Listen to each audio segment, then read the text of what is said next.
Assalamualaikum warahmatullahi wabarakatuh. Waalaikumsalam warahmatullahi wabarakatuh. Bismillahirrahmanirrahim. Jumpa kembali dengan Geraha Mu'alaf TV. Pada siang hari ini kami akan membahas tentang firman di dalam kekristenan. Ini memang tentang firman ini dari dulu hingga sekarang itu tidak pernah selesai. Menurut Abi gimana ini, Bi? Karena di dalam debat WA, WhatsApp, bahkan di YouTube, dari dulu hingga sekarang itu masih dibicarakan itu. Nah, kalau menurut Abi gimana ini? Assalamualaikum pemirsa. Memang gini Ustaz, di era sekarang ini debat dan diskusi perbandingan itu tidak dapat dielakkan. Apapun ajarannya, apapun konsepnya, selama ajaran dan konsep sebuah agama itu tidak mau menolak diperdebatkan, maka sebenarnya ajaran itu untuk orang awam saja. Nah ini perlu disadari.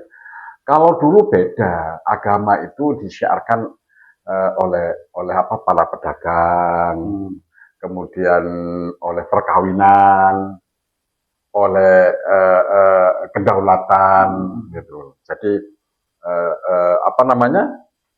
Portugis masuk ke Aceh, ke Malaka, itu baru di sana nanti berkembang agama Kristen. Demikianlah begitu kedaulatan, gitu. Tapi sekarang ini kan era sekarang ini bukan era agresi, bukan era menyerang negara lain untuk ditaklukkan, tidak ada. Sekarang ini melanggar PBB, Ustaz. Walaupun pelanggaran itu bisa dibenarkan, ada hak veto itulah itu ulahnya Amerika Serikat itu, resolusi di hak veto oleh Amerika Serikat. Kembali kepada masalah, apa sih firman itu? Firman itu kan gini Ustaz ya. Sebenarnya Ustaz ini lebih paham dari saya. Firman itu kan gini Ustaz. Kalau kita buka kamus, buka Google, buka apa saja, firman itu adalah wahyu Tuhan, atau perkataan Tuhan kepada hambanya, kepada Rasulnya, itulah firman. Omongan ucapan Tuhan itu firman. Nah, sebenarnya ucapan itu nggak ada, Ustaz. Nggak ada. Firman itu nggak ada. Keberadaan firman itu karena adanya yang lain. Contoh misalnya ya, angin itu sebenarnya kan nggak ada, Ustaz. Ada. Angin itu adalah udara yang bergerak. Angin itu adalah udara yang menekan terjadi tekanan terhadap itu dari atas ke bawah, akhirnya terjadilah angin. Jadi firman itu, ucapan itu, kalau saya ucapan itu adalah gelombang suara yang ditimbulkan oleh pita suara. Nah, tetapi karena Tuhan, wallahu a'lam, saya nggak ngerti, kan nggak bisa kita menyamakan Tuhan itu punya pita suara yang enggak. Jadi sebenarnya firman itu terjadi, eksistensinya itu, keberadaannya itu karena adanya lain, makhluk lain gitu. Ini, Bi. Kalau dipandang dari segi fungsi bahasa itu, kalau Allah itu berfirman, kalau Nabi atau Rasul itu bersabda. Iya.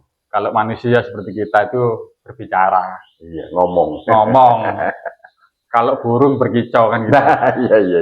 Kalau anjing menggonggong. Iya. Nah, itu dari fungsi-fungsi dari bahasa tadi. Kenapa kok tidak dikatakan bahwa Nabi berfirman?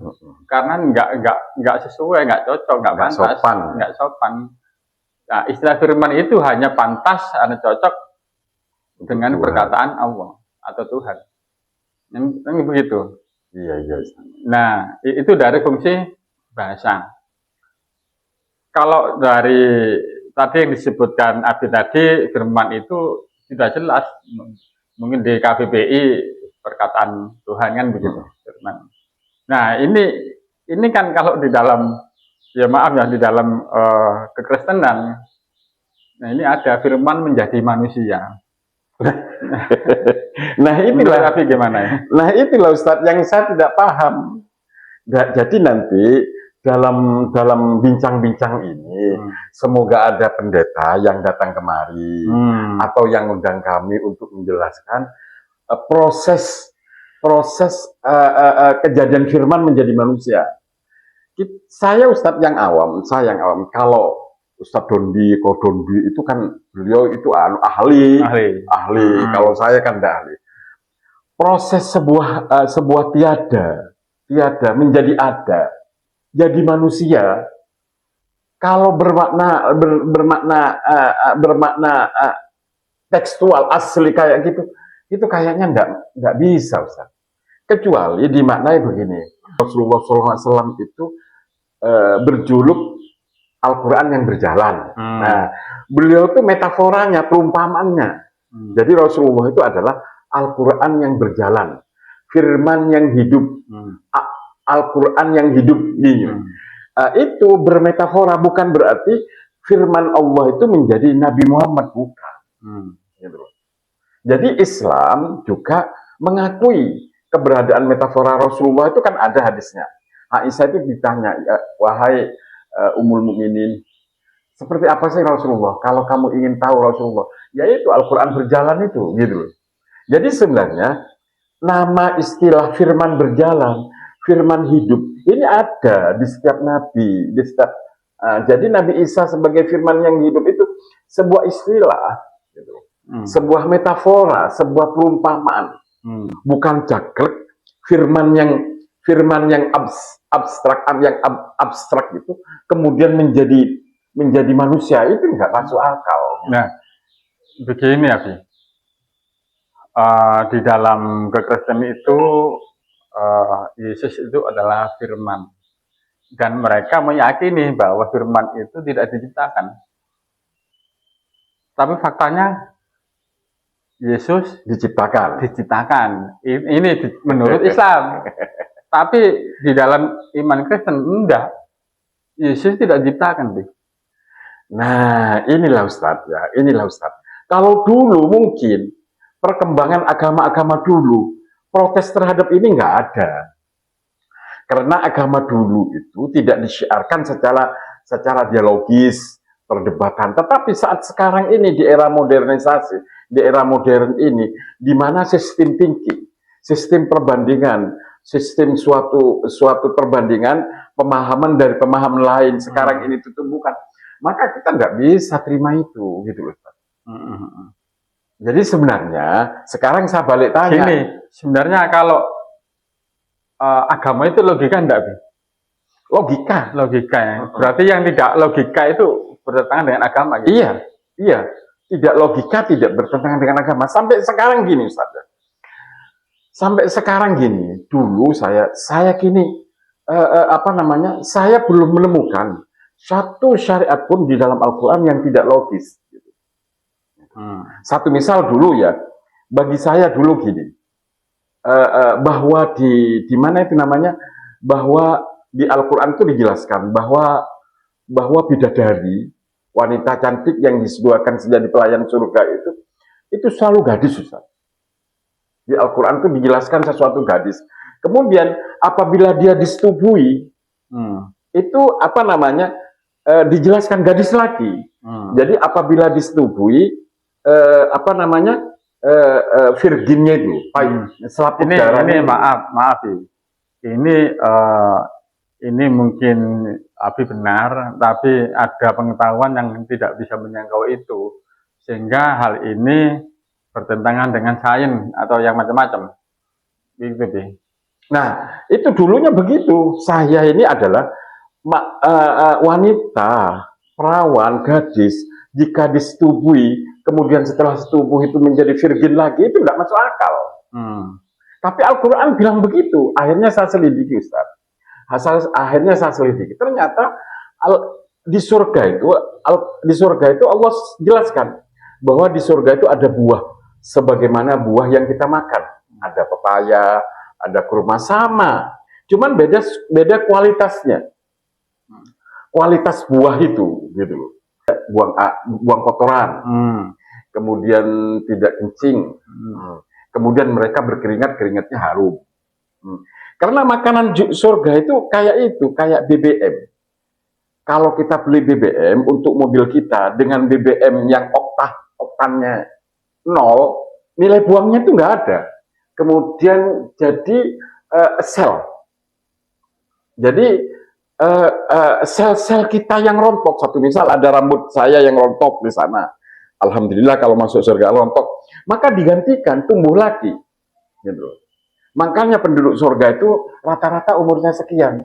Ya, kita tahu ya bahwa tua itu disebabkan kematian sel, dan sel tumbuh yang baru itu, sel hidup yang baru itu tidak seimbang. Satu misal saya sekarang kematian selnya 100%. Kemudian nanti kan saya mengganti sel baru. Yang tumbuh itu 75%, maka menua. Maka itu menua. Lah di surga itu Ustaz, kematian sel dengan hidupnya sel, pergantian sel itu normal. Karena makanan itu. Demikian juga apabila ada sesuatu yang memang tumbuh lagi gitu Ustaz. Jadi di surga itu begitu. Makanannya itu kayak ASI. Nah, kembali ke firman sekarang kita akan topik siang hari ini kan firman.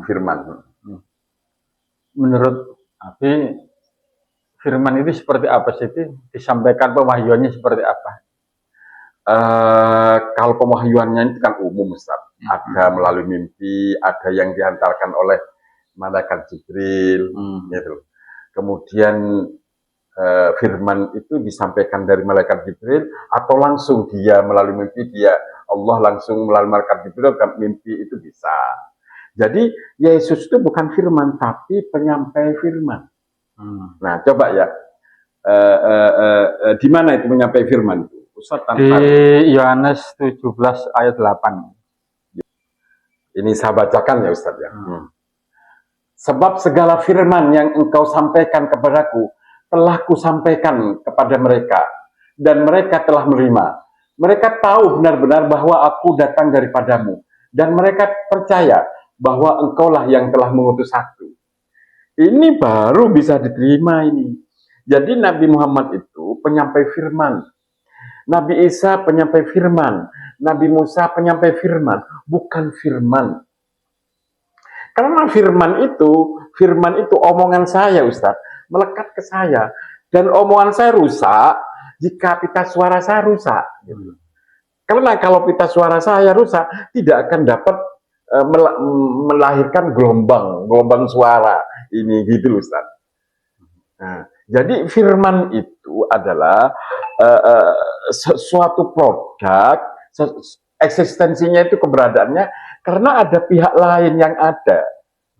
Lain ya, beda ya. Kalau kopi ini memang eksistensinya kopi Ustaz. Tidak karena yang lain, cuman mungkin dari gula, dari campur itu memang wajar. Tetapi kalau angin itu timbulnya dari udara. Apa angin itu adalah di fisika, itu ilmu fisika waktu saya di SD sudah diajari. Angin itu adalah udara yang bergerak, itu angin. Nah, omongan itu apa sih? Suara itu apa sih? Suara itu adalah gelombang ini apa namanya, udara yang bersentuhan, akhirnya timbul gelombang suara ini karena ada pita suara, gitu loh. Firman Allah itu tidak sebagaimana suara manusia, halus kayak, tidak sebagaimana suara hati, tapi lebih kepada seperti suara hati, tidak ada awal, tidak ada akhir, gitu. Nah, seperti itu Ustaz.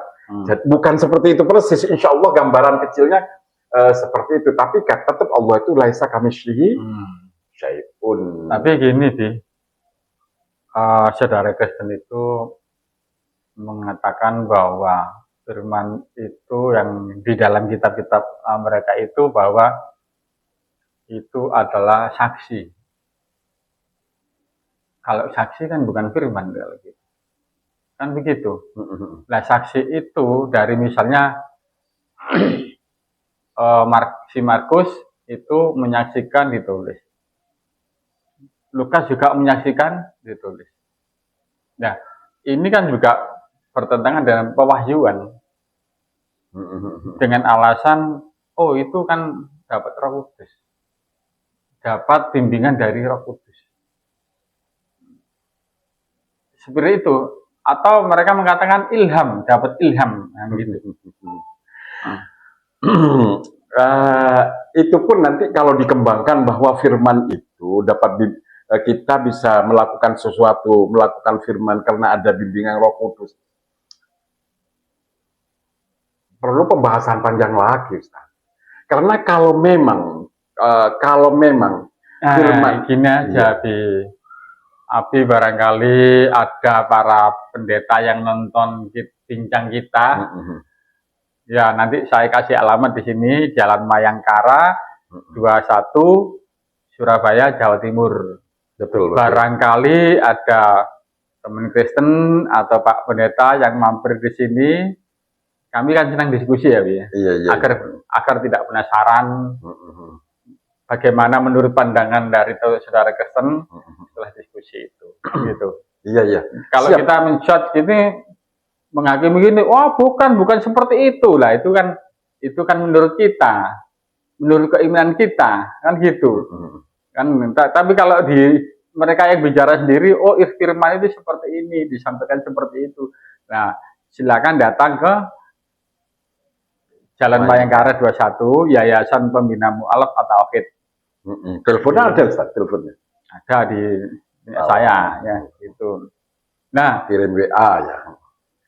Kalau Rasulullah SAW itu kan menyampaikan firman itu melalui ucapan. Iya. Karena firman itu masuk di dalam memorinya atau kalbuan gitu. Betul. Yesus juga begitu. Sama. Coba kita buka ayatnya. Saya heran ya teman Kristen itu ya. Ayat ini loh kok diingkari. Mana? Berapa? Yohanes 12 ayat 49. Yang 49, sebab aku berkata-kata bukan dari diriku sendiri, tetapi Bapa yang mengutus aku, dialah yang memerintahkan aku untuk mengatakan apa yang harus aku katakan dan aku sampaikan.